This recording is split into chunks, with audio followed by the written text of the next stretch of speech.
Anyways, I got a new harp in the mail about a week back, and most of all the harps I unbox, I shoot video of them and do a quick review of them. For this one, this is a Bill Gohring. He made it just for me.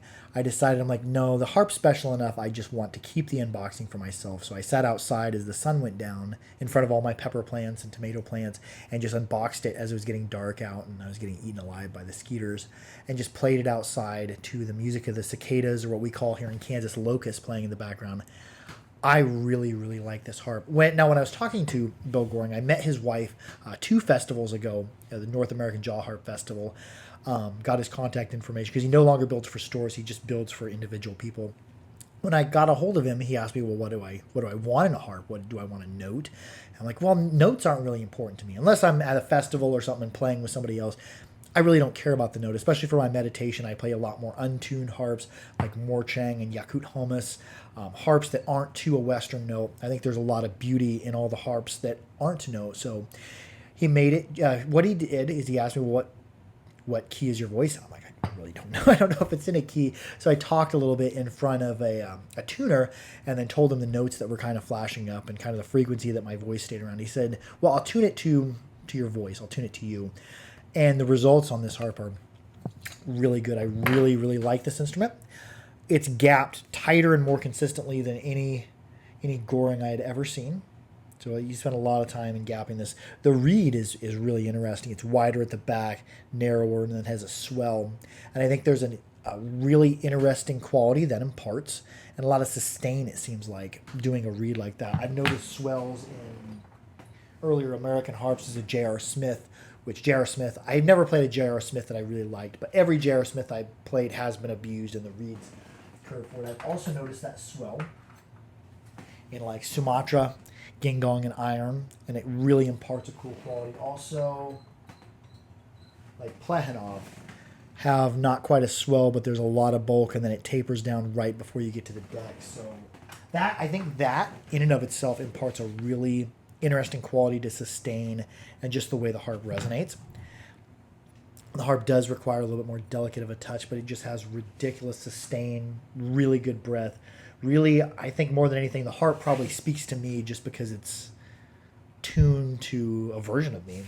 If you want to get into that, I'm a meditative player. I'm not much of a musician. I'm a meditative player. I really get down on getting out of my mind on the harp.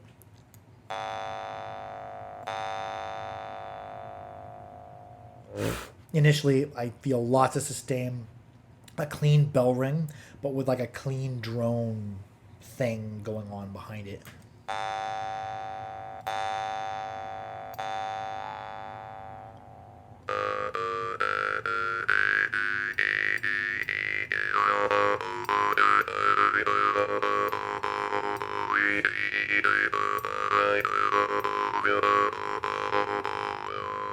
Really responsive to the open close.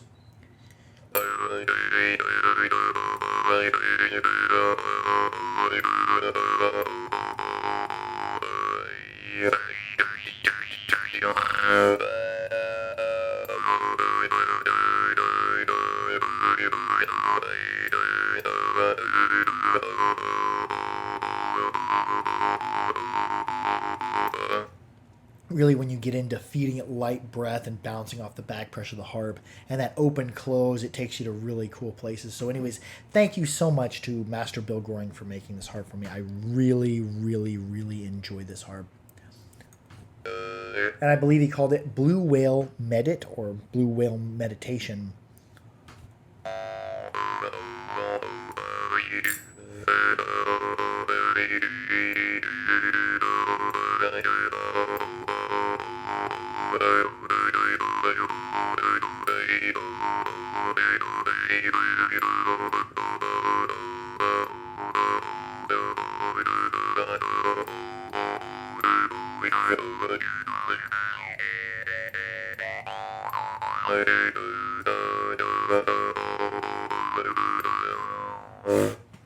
Anyways, again, thank you so much to Master Bill Goring for making this to me. It is truly a treasured harp in my collection, and I really, really like it.